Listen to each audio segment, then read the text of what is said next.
Picture a sloth. Now make it the size of a car. Now give it claws longer than your arm. Now imagine deciding to attack it with a sharp stick. Early humans did this on purpose, repeatedly. This is the story of the giant ground sloth and the worst job interview in history. The giant ground sloth, Megatherium, was not the slow, cute animal hanging in a tree. It stood up to 6 meters tall on its hind legs.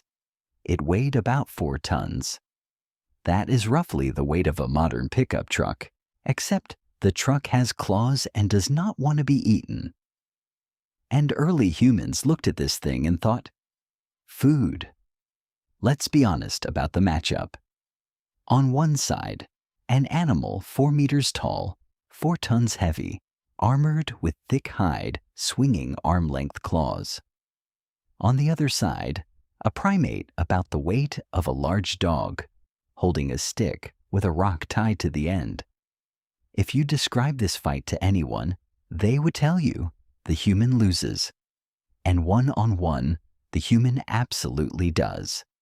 So the human did not fight one-on-one. That was never the plan.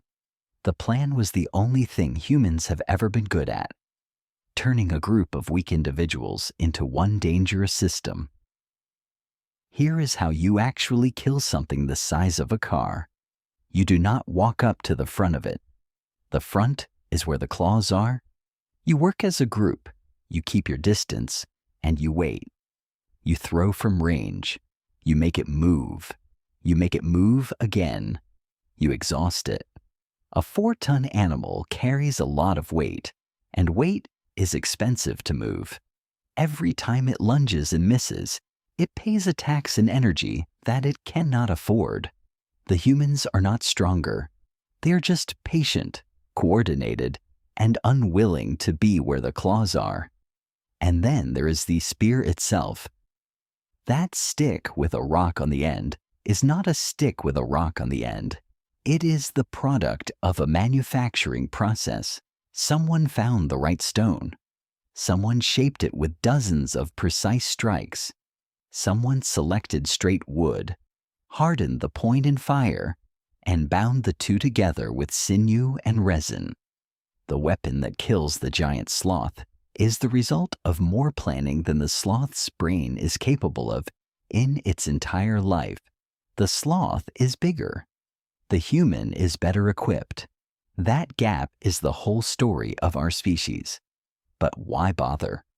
Why would anyone take on a 4-ton animal with claws when there are smaller, safer things to hunt?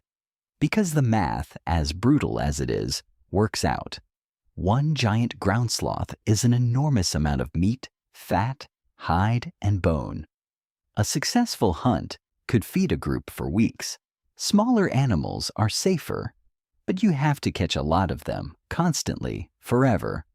One big kill changes the whole season. The risk is huge. The payoff is bigger. Early humans were not reckless. They were running a cost-benefit analysis with their lives as the currency, and they had decided the giant sloth was worth it. Now here's the part that should bother you. Humans were good at this. Too good. Across the world, wherever humans arrived, the largest animals started disappearing. The giant ground sloth, the mammoth, the giant armadillo the size of a car, the 2-meter-tall flightless birds. Almost everywhere, humans showed up with their coordinated groups and their manufactured weapons. The biggest animals went extinct shortly after. Not because humans were strong, because humans were a system, and the system did not stop.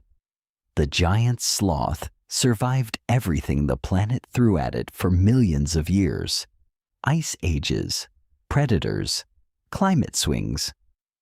What it could not survive was a group of small, weak, clever apes who had worked out how to fight together, throw from a distance, and build a better weapon than any animal could grow on its own body. So the next time someone tells you humans are weak, slow, soft, no claws, no fur, no fangs? Agree with them. Completely. Every individual human is a bad animal. We are fragile and we are slow, and we lose almost every one-on-one fight in nature.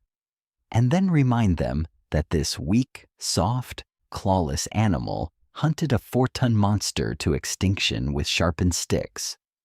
Not by being strong, by being together,